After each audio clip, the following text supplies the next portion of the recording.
Durante mucho tiempo, la sociedad impuso un límite para la feminidad, la tan temida menopausia. Es por eso que hoy tenemos que abrir un espacio para conversar de forma segura y además con una información científica correcta para apoyar a la mujer en ese periodo, en esa transición de su vida, que no es más que un periodo de la mujer. Nada llega al final, todo se transforma y es por eso que hoy vamos a tener la increíble oportunidad de comenzar esta segunda temporada de EndoHack con una invitada de lujo, la doctora Caroline Ramos, quien nos va a hablar acerca de este episodio de la mujer. Cómo podemos optimizar una transición perimenopáusica segura y eficaz. Esa mezcla de la ginecología y la endocrinología seguro va a ser de mucho provecho para ustedes. Bienvenida, doctora Caroline, y muchísimas gracias por acompañarnos y aceptar la invitación. Gracias de verdad, Fernando, por permitirme esta oportunidad en tus podcasts de EndoHack y hablar de un tema tan importante. Yo creo que la menopausia, bueno, definiéndola, y yo sé que todos acá saben que la menopausia es el cese de la menstruación durante 12 meses continuos. A partir de los 40, cuando hablamos de menopausia precoz o ya en etapas, digamos, estándar, a partir de los 49, 50 años, que es más o menos lo que sucede en la mujer venezolana. Okay. Pero yo creo que este tema de la menopausia ha venido a tocar tan importante boom, digamos, para lo que es la sociedad y sobre todo para poder tener educación en salud, es porque nos hemos dado cuenta del pilar fundamental que es la mujer en la sociedad, en lo que nosotras hemos descubierto como personas y como bien lo dijiste tú, no es el cese de la feminidad, es todo lo contrario, es el momento de libertad donde puedes autocuidarte, autoconocerte y entender que perfectamente, como lo dijo Fernando, es una etapa de transformación. No es una enfermedad, es una etapa donde nos transformamos en lo que queremos ser. Es así, doctor. Para mí este tema es sumamente importante porque lo veo con preocupación incluso como médico y también como hombre, ¿no? Porque nos hace reflexionar quizás también. Yo soy de una generación distinta, ¿no? O sea, yo fui criado por una madre que me dio unas herramientas distintas quizás a las generaciones anteriores a la mía, pero la verdad es que veo con preocupación cómo muchas veces se minimiza la transición perimenopáusica, cómo la mujer se adapta a unos síntomas molestos, a pasar por ella de la peor manera cuando con asesoría, con el apoyo de profesionales de la salud, pudo haber sido una de las mejores etapas de la mujer.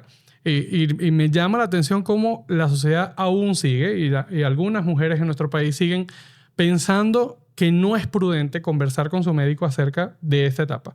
Yo estoy seguro que en la consulta del ginecólogo es súper importante abordarla. Para nosotros como endocrino es importante que la mujer sepa el rol que tiene el endocrino en ese momento, pero todavía en este momento sigue habiendo muchísima desinformación en el campo. Sí, no, y es importantísimo también lo que dices, el manejo de la menopausia tiene que ser multidisciplinario. O sea, no es un manejo endocrino único, no es un manejo ginecológico único, porque, como tú lo dices, ha habido un cambio importante que sé que lo vamos a tocar en el día de hoy, pero ¿qué pasa? Hubo una generación de mujeres, digamos, inhibidas o a las cuales no se les pudo dar la oportunidad de conocer lo que significa tener la oportunidad de un tratamiento adecuado para poder continuar con su vida. Por eso es que ha habido tantas mujeres, sobre todo en los últimos 20 años, que tuvieron que limitarse, el tabú y sobre todo, algo muy importante, el temor al uso de la terapéutica. Y entonces, ¿qué pasó? Esa mujer temerosa tuvo que aceptar todo lo que significaba la disminución o la ausencia o la caída de los estrógenos y no hablar del tema, simplemente decir, bueno, me tocó. Y me tocó fue inclusive enfrentarnos a mujeres con patologías graves. Así es. Y por eso creo que esto que está sucediendo hoy en día, que ha permitido mi generación, porque mi generación ahora sabe que puede tener una oportunidad de vida mejor con terapéutica segura, eficaz, y es lo que necesitamos trabajar en conjunto nosotros. Así es. El llamado de atención inicial va a ser eso, a que le prestemos atención a la evolución natural de la mujer, que quizás empecemos a hacer un abordaje mucho más temprano. Porque Vamos a dar la terapia hormonal para más adelante, que estoy seguro que muchos de los que nos están escuchando es uno de los aspectos que más quieren saber, ¿no? Pero creo que es importante poner en este punto la lupa en la biología, en tratar de explicar un poco a ellos de la manera más sencilla, Doc, aunque esto, como yo siempre he dicho, EndoHack es un espacio compartido, tanto para pacientes como para colegas y compañeros que también se nutren de la conversación de nuestros invitados, poder entender que más allá de lo que todos sabemos, que es que durante la menopausia hay una pérdida o caída de los estrógenos en la mujer, también hay otras hormonas y también hay otros procesos por los que pasa la mujer durante este periodo. Yo le digo pasa porque no se sufre la menopausia. No deberíamos de estar sufriendo la menopausia. Bueno, no ustedes. Yo digo sufre y yo me siento... Es que no, la red de apoyo, la red de apoyo es fundamental. Es fundamental. No es solamente el médico, el ginecólogo. No, la menopáusica necesita también una red de apoyo que le comprenda todos los cambios de los que vamos a hablar ahorita. Pues. Aquí voy a tomarme un 30 segundos porque nos pasa, es muy diferente para nosotros como hombres en la consulta, ¿no? Que yo muchas veces le comento a la mujer, le digo, mire, es que te va a pasar esto, te vas a sentir de esta manera, ¿sabe? Identifique estos síntomas. Y la mujer me dice, doctor, ¿y cómo usted sabe que eso es así si usted es hombre? Y no ha pasado ni va a pasar por eso. Y yo, de tanto escucharlo, ya uno sabe cómo, además, sensibilizarse con el tema. Pero me da risa porque acabo de decir cuando pasamos por la menopausia. Sí, no, y es muy importante y es chévere verlo. Sí. Y a mí como mujer que lo estoy pasando, yo te pudiera contar rápidamente una anécdota. Sí. Yo cuando empecé como ginecólogo, obviamente, veinteañera, yo veía las menopáusicas y decía, ¿qué pasa en la vida de la mujer que cambian tanto cuando llega ese momento? Y no es lo mismo vivirlo o entenderlo o escucharlo. Entonces, claro, uno se va nutriendo y también con la experiencia personal de cuáles son esos cambios de lo que tú anteriormente estabas hablando, ¿no? Es así, pero me gustaría, doctor, que le explicara a las mujeres cuáles son esos síntomas tempranos que deben servir como de parteaguas para decir, oye, puede estar acercándose la etapa perimenopáusica y es correcto ir a hacer mis evaluaciones. Bueno, mira, como hablamos anteriormente, la menopausia son esos 12 meses sin menstruación, pero la menopausia comienza antes. Comienza ya, nosotros tenemos, como le digo yo en la consulta, unos superpoderes. Y esos superpoderes se llaman estrógenos, los que nos hacen ser femeninas, los que nos hacen ser vitales, ¿verdad? Así como ustedes tienen sus superpoderes. Sí, nuestra testosterona también. Exactamente, la testosterona. Pero entonces cuando nosotros entramos a una edad, igualito que en la presbicia. Eso es una etapa normal donde de repente un día amaneciste y ya no ves igual. Así pasa con la mujer. La mujer poco a poco, esos estrógenos comienzan a disminuir hasta que ya tenemos una ausencia total. Y resulta que los estrógenos tienen receptores en todas partes del cuerpo.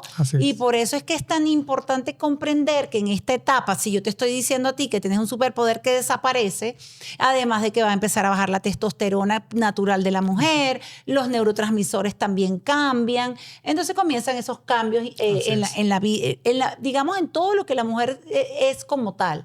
Y me he dado cuenta en la consulta ginecológica que como las mujeres hoy en día somos capaces de trabajar, hay un matriarcado indudable. En nuestro país, sin duda. Sin duda, son las que llevan adelante la familia, tienen que trabajar, nos queremos desarrollar profesionalmente. Entonces, es difícil aceptar lo que está pasando.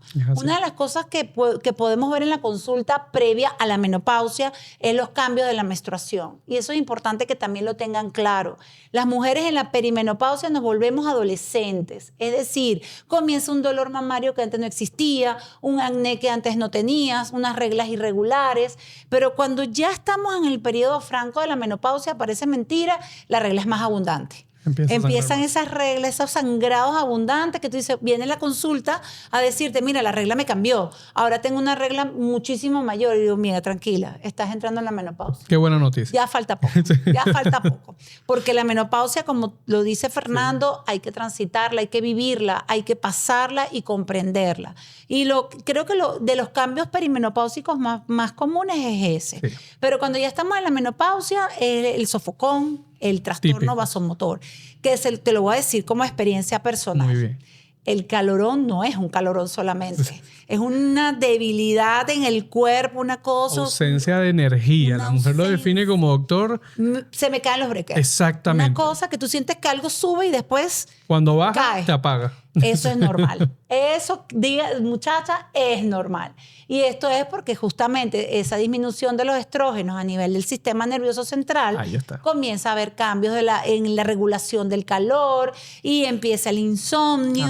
Empezamos a tener noches, eso es típico, despertarse a las 3 de la mañana. Hay unos cambios a nivel de la regulación hormonal que existe en ese momento también. Eso también es normal. Y digamos que esos son como los síntomas más frecuentes al principio. El sofoco, el insomnio, la disminución de la libido, también eso puede pasar con muchísima frecuencia. ¿Por qué? Porque como no tenemos estrógeno, no tenemos deseo, empiezan a haber cambios a nivel de la producción de testosterona, que es lo que hace que nosotros las mujeres tengamos el libido más alto. Y bueno, ahí entra en juego lo que hablábamos anteriormente, la red de apoyo. El esposo tiene que comprender que si no duermes completo, tu estado de ánimo también va a cambiar. Si tienes esta debilidad de la que hablamos, tu estado de ánimo también va a cambiar. Y de por sí, el cambio de ánimo también es una de las características importantes en esta etapa. Y ahí quiero hacer un inciso. O sea, antes de que tú pienses que tienes ansiedad o depresión, debes acudir a tu consulta ginecológica para hacer las evaluaciones pertinentes. Es muy a priori juzgar a una mujer diciendo que está pasando por una situación de depresión sin antes evaluar si realmente la paciente hormonalmente está en su periodo de menopausia. Eso va incluso desde la adolescencia hasta el final de la vida. O sea, todos los periodos de la mujer, la labilidad emocional es un signo muy indicativo de trastorno hormonal inicialmente. En la mujer con síndrome ovario metabólico poliendocrino, que seguro va a ser un tema de conversación en otro podcast con la doctora Carolina también. Sí, pero sin duda la labilidad emocional es muy común. El disconfort, porque es que es muy fácil usar ahora términos como depresión y ansiedad cuando eso no es así, ¿sí? Ese disconfort que siente la mujer con su apariencia física, con su forma de relacionarse, con la capacidad que tenía para darle respuesta a los problemas. La mujer se siente como, estoy más lenta, doctor. Me encanta. Eso es lo que les digo. Hay una disminución de la capacidad que tenías antes para resolver los problemas. Así es, Fernando. Te felicito, de verdad que es así. Gracias, doctor. pero la verdad es que es muy común y además lo veo con preocupación porque es un síntoma. Como clínico lo digo, o sea, como médico internista, que yo veo, el paciente lo dice y se minimiza con frecuencia en muchas consultas. O sea, la mujer venía, doctor, yo tengo 10 años, que he ido a 1000 médicos, me sentía mal, ¿sabes? Es un tema de la forma en la que se conforma su cuerpo ahora cambia totalmente. Hay una, por supuesto, modificación de la composición corporal. Entonces la mujer empieza a redistribuir grasa de una manera distinta. Esa grasita bonita de la mujer en la cadera pues se pierde y entonces se va más hacia el torso, ¿sí? Hacia los brazos, se pone un poco más ancha y muchas veces es imperceptible, lo que yo digo, para la sociedad. El esposo dice, pero yo la sigo viendo bonita. Yo no entiendo por qué ella dice que ella no se siente bonita. Y yo, bueno, porque hay una cosa que nosotros no vemos, que es la forma en la que ella se autopercibe. Hay un cambio en la autopercepción de la mujer que es importante. La mujer dice, yo no me siento las camisas igual, yo no me siento el pantalón igual. Me despierto todas las mañanas y siento las manos algo hinchadas cuando no lo está. Y son pues fluctuaciones de los mismos procesos bioquímicos. Las hormonas en un diálogo malo o irregular con su cerebro que hace que la mujer pues disfuncione, para explicarlo de una manera más sencilla. Pero eso también es importante y me parece que hay que resaltarlo. En la vida también hay cosas que hay que aceptar. Así es. La menopausia es una situación que viene para quedarse, para que tú puedas continuar 30, 40, 50 años más de vida. O sea, es una situación donde tú tienes también que ver que así como fuiste una niña, eres un adolescente, te embarazaste o no, ahora estás en una etapa distinta de tu vida, donde muchas veces vienen a la consulta para decirme, hago ejercicio y no bajo de peso. Le digo, sí, porque es que eso tiene que ser así, eso es normal. Hay un cambio en la sensibilidad a la insulina, hay una distribución, como bien lo dice Fernando, en la grasa corporal o visceral que hace que tengas menores posibilidades de bajar de peso como lo hacías anteriormente. Y yo siempre en ese momento, en ese punto, le digo a la paciente, ya va, pero mírate tal cual eres ahora. Ahora eres una mujer hermosa en la condición que ahora te toca vivir. Es así. No puedes compararte con una muchacha de 40 años o de 30. Tienes que sentirte bien como eres ahora. Vamos a estudiar cómo está tu metabolismo, cómo está tu tiroides, cómo está qué tipo de alimentación debes llevar ahora, qué tipo de ejercicio debes hacer ahora. Porque también pasa mucho, y eso lo vemos con nosotros, yo que soy mamá y somos mujeres, pasa mucho que en esta sociedad la mujer ha sido, digamos, marcada en que debe hacer 10 cosas al día. Y cuando llegas a la menopausia, y estoy segura que muchas que escuchen esto lo van a entender, se dan cuenta que ya no pueden hacer 10 cosas, sino que tienen que hacer 7. Y resulta que eso es lo normal. Lo normal es que no tenías por qué fustigarte, obligarte, y empiezas a poner límites saludables de lo que debes hacer como mujer. Y te estoy hablando de tu cotidianidad, de tu día a día. Tú vas a incluir en ese momento el ejercicio, vas a incluir en ese momento realizar cosas que te hagan sentir bien a ti como mujer, incluir una alimentación distinta, aprender a conocerte y ver el podcast sobre todo. Totalmente, doctora, totalmente. Pero es que incluso eso debería comenzar antes. Yo pienso que cuando lo abordamos desde alrededor de los 30 años de edad en la mujer y la mujer se va preparando para esa transición perimenopáusica, es importante, pero yo también le comento mucho a mis pacientes, doc, que es que el conocimiento es poder. Porque si ellas se sienten este disconfort con su autopercepción de imagen física y los síntomas que también están presentes en la perimenopausia, también es importantísimo que el médico se lo explique, que el médico eso que acaba de decir la doctora, mira, es que esto no estaba bien, que hicieras 20 cosas al día no era lo correcto, no eres menos productiva por ahora hacer 10 verdaderamente efectivas para ti, porque en esas 10 vas a incluir ejercicio físico, vas a hacer también ahora cuidar tu salud mental.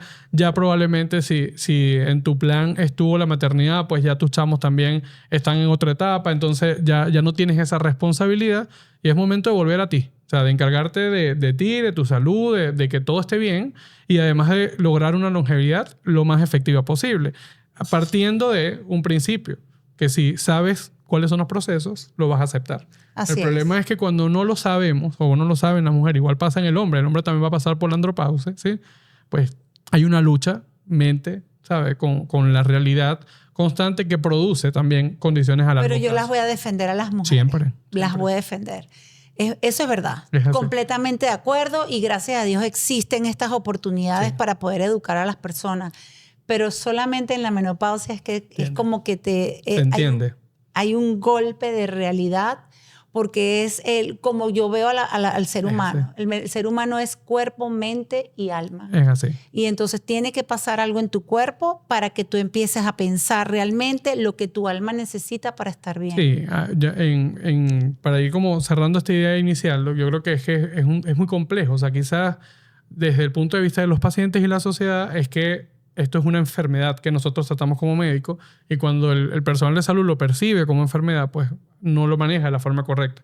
Esto es, como dice la doctora, esto es una etapa de la vida. Entonces, hay que estar muy sensibilizado con lo que está pasando, hay que entender a lo que está pasando a la mujer y saber explicárselo a su entorno para que no ocurra una disfunción también en la pareja. Y eso abre la puerta a la siguiente punto que quería conversar, que es el síndrome geniturinario de la menopausia, que es tan molesto y que es tan normalizado por la mujer. La resequedad vaginal, dolor durante el acto sexual, esa disfunción que es tan común pero tan poco valorada por la sociedad. Sí. Recuerden que hablamos que los estrógenos están en todos lados. Así es. Y los estrógenos también están en la mucosa vaginal. Entonces, si te estamos diciendo que ya no hay estrógenos, quiere decir que esa mucosa vaginal se va a volver acartonada, rígida, seca y no va a haber lubricación. Entonces, eso va a producir dolor. Va a producir dolor durante la relación sexual. Si la paciente ha tenido partos vaginales, puede desarrollar prolaxos, puede haber incontinencia urinaria. También relacionado muchas veces la paciente viene diciendo, tengo infección de orina. Yo, a ver, ¿por qué tienes infección de orina? Porque tengo ardor, tengo dolor cuando orino. Le digo, no. Es por el mismo problema de que ya no hay lubricación, sucede lo mismo a nivel urinario.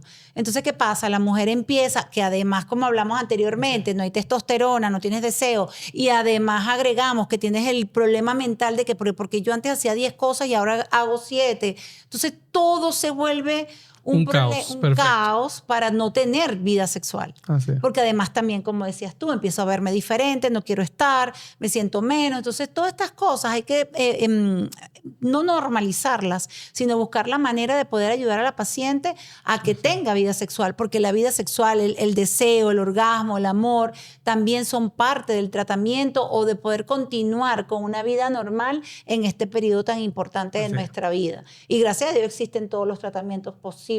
Que lo hay. Que lo hay y hormonales y no hormonales. Exacto. Que estoy de acuerdo, que estoy seguro que para el final lo vamos a dejar. Sí, los próximos 3 minutos. Tenemos de todo. Pero la verdad es que además hay una relación, doctor, desde el punto de vista médico, clínico, digo yo, con aparición de otras complicaciones, infecciones urinarias en el adulto mayor que terminan siendo un mayor riesgo cardiovascular para él. Exacto. La modificación de la composición corporal en la mujer produce también dislipidemia, produce también disfunción tiroidea, aparece entonces la hipertensión, aparece entonces la diabetes en aquellas mujeres que tenían factores de riesgo. Así y es ahí donde la menopausia se convierte entonces en una enfermedad. Exactamente.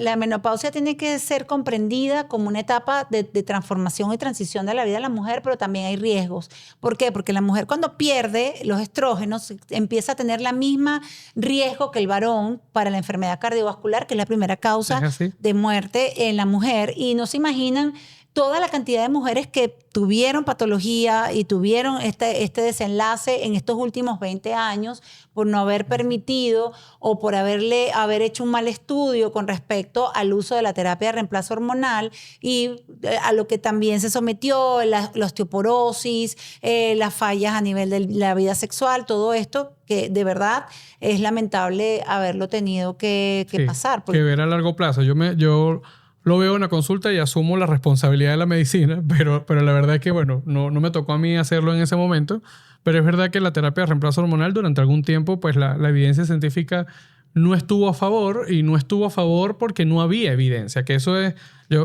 ahí se me sale lo profesor de metodología que yo le digo a mis alumnos, la ausencia de evidencia no justifica la abolición de su indicación. Y eso fue lo que pasó, que la evidencia científica de ese momento era muy pobre. ¿Sí? Y los estudios no fueron realizados correctamente. La manera en que agruparon las poblaciones no era la adecuada. Era totalmente... Entonces, al hacer eso, salió entonces la noticia, que yo estoy segura que muchos todavía hoy en día lo conocen, el temor, el pánico, yo no voy a usar hormonas, eso está prohibido, trae más problemas, pero fue porque esos estudios no fueron realizados correctamente. Pero ¿qué pasó? Vinieron estos 24 años donde vieron que hubo un aumento de la mortalidad de la mujer y empezaron a hacer los estudios de manera correcta hasta que hace un año, en agosto del 2025, se liberó, se vio que realmente había sido mal indicada, mal escogida la paciente y hoy en día entonces tenemos el tratamiento. Así es. Y ya es momento de empezar a hablar de ellos, doctor. Sí. La hormonofobia sin duda alguna es una barrera importante en consulta, o sea, porque uno identifica los síntomas en la mujer, sabe el beneficio que puede tener en ella y cuando uno dice, estamos listos, creo que te beneficias de empezar terapia de reemplazo hormonal en la menopausia, empieza automáticamente ella a decir, ya voy, doctor. Pero es que me dijeron que voy a tener cáncer de mama, voy a tener cáncer de endometrio, de cuello uterino, que eso está mal, que eso no se debe hacer. Y empieza uno a explicar otra vez con la misma calma que todo esto no es así. Ya la doctora les dio una explicación de cuál fue, cómo sucedieron los hechos con el análisis de la evidencia. Y hoy estamos muy seguros de que la evidencia que tenemos ahora no es ausencia de la misma, es una realidad. La terapia de reemplazo hormonal tiene evidencia científica para su inicio. ¿Cuándo y cómo, doctor? ¿En quiénes? Y ya estos estudios no son de 2 días, tienen 24 años estudiándolos. Ya se sabe que, como lo repito, o sea, se escogió mal a la paciente que en el momento que se realizó el estudio y ya eso está comprobado, se lo puedes conseguir en cualquier parte más detalladamente. Hoy en día se sabe que la terapia de reemplazo hormonal es estrógenos. Es el 17-beta-estradiol. Digamos que la manera más idónea para utilizarlo es en la vía transdérmica, es decir, en parches, en gel, en spray. A nivel mundial lo hay en todas las formas, todas las versiones posibles. Es la mejor manera de utilizar la terapia porque no tiene paso a nivel del hígado, porque también se sabe que en la menopausia hay un proceso inflamatorio importante del hígado que debemos evitar. También ha existido toda la vida hormonas sintéticas como la tibolona, por ejemplo, pero esta no se va a hablar porque ella tiene mayor riesgo de enfermedad tromboembólica. Hablemos de lo que sí tenemos, de lo que sí es maravilloso para poder ayudar a la paciente a evitar la enfermedad cardiovascular, a evitar la osteoporosis, a evitar el Alzheimer, a disminuir estos efectos a nivel emocional, como hablamos anteriormente, de la depresión y la ansiedad, a mejorar la producción de hormonas que te llevan a tener una vida sexual más plena, te ayudan a mejorar la sensibilidad a la insulina, por lo tanto te permite bajar de peso de una manera más adecuada, y ella se comienza en las mujeres que tienen menos de 10 años en menopausia y máximo hasta los 60 años de edad. Estas pacientes, eso sí te lo digo, hay que ser responsable, no te podemos decir cuál es, porque a ti hay que evaluarte en consulta ginecológica, hay que evaluar tus antecedentes familiares, hay que evaluar tus antecedentes personales, pacientes con riesgo, fumadoras que toman alcohol, que han tenido enfermedad tromboembólica, no pueden utilizar la terapia, pacientes que han tenido antecedentes de cáncer de mama no pueden utilizar la terapia. Por eso es que es tan importante acudir a la consulta ginecológica antes de iniciarla, y si eres candidata vas a estar perfectamente saludable para poderla utilizar. Y las pacientes que no, también tenemos alternativas no hormonales para poderlas ayudar. O sea, no todo está perdido. Está la que está completamente saludable y la puede utilizar, y está la que tiene sus riesgos, pero que también le podemos dar alguna alternativa. Pero en cuanto a la terapia de reemplazo hormonal, yo necesito que entiendan que es importantísimo realizar los estudios de mamografía, el eco mamario, el eco ginecológico para evaluar los ovarios, evaluar el endometrio, realizar la citología de cuello uterino, porque también con el uso del parche tenemos que ver si la paciente tiene útero, hay que utilizar otro tipo de hormonas para evitar el cáncer, no es el cáncer, el engrosamiento del endometrio que puede llevar a riesgo. Entonces sí es importante esta relación. Y hay alternativas, El parche, el gel, por supuesto que van a ser como las mejores opciones, porque desde el punto de vista bioquímico es lo mejor. Fisiopatológicamente no ocurre un paso a través del hígado, que eso hace que la seguridad del fármaco sea mayor, pero si no, como dijo la doctora, siempre hay alguna otra alternativa para mejorar los síntomas y además de mitigar no solamente los riesgos del cáncer, los riesgos cardiovasculares y trombóticos de la mujer que van a estar presentes, pero por encima de todo ese riesgo que existe está el beneficio del uso de la terapia de reemplazo hormonal. O sea, iniciar adecuadamente una terapia de reemplazo hormonal cuando está bien indicada es una de las mejores estrategias de prevención de salud cardiovascular y ginecológica de la mujer. Además de que la doctora mencionó el hueso y todo lo demás, también está relacionada con una mejor ganancia de masa muscular cuando la mujer hace ejercicio. Entonces, sin duda alguna, que es una de las dianas terapéuticas más importantes para nosotros ahora, la ganancia de la masa muscular es un objetivo que debemos procurar.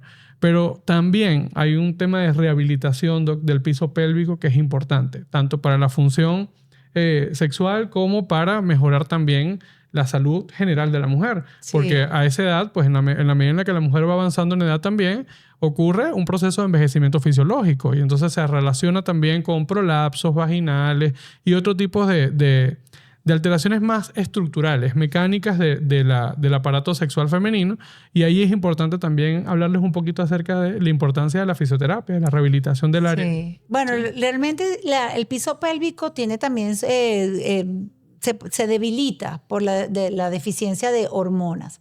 Entonces siempre es importante entender que si tú fumas, tienes obesidad, tuviste partos, a medida que avanzas en edad, como se está debilitando el piso pélvico, esos músculos a nivel del piso pélvico, todo esto puede tener la tendencia a descender y tener incontinencia urinaria, tener prolapsos genitales, que muchas veces tienen que ser quirúrgicos, porque es una salida de un órgano a través de la vía vaginal que no debería estar ahí. Y mira que hay bastantes señoras mayores que mantienen eso como un tabú y no lo mencionan. No lo mencionan. Viven con infecciones urinarias, no quieren salir, se deprimen mucho más porque hay un dolor, la zona se erosiona. Sí. Entonces es importante que desde jóvenes, esto sí también como bien lo dice Fernando, desde muchachas hay que aprender a hacer ejercicios de Kegel, que es la contractura voluntaria del músculo del piso pélvico para fortalecerlo. Porque así como hacemos ejercicios para aumentar la masa muscular con pesas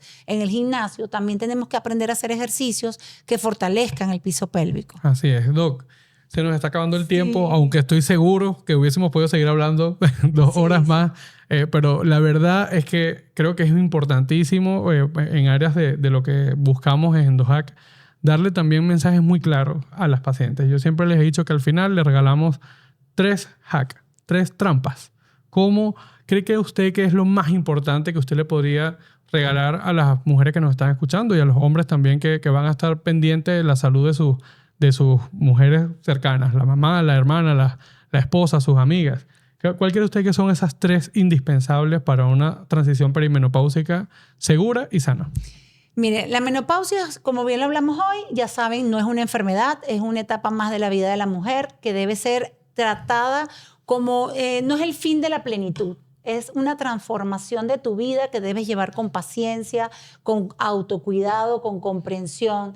Tienes que tener una red de apoyo que entienda lo que tú estás viviendo antes de estigmatizarte o categorizarte como una paciente con alguna patología. Todo lo contrario, estás entrando en una etapa de libertad donde puedes desarrollarte como mujer. Es importantísimo hoy, mañana y siempre tener hábitos de vida saludable para todo. Tener una buena alimentación, hacer ejercicios donde puedas aumentar la masa muscular, es decir, ejercicios de fuerza.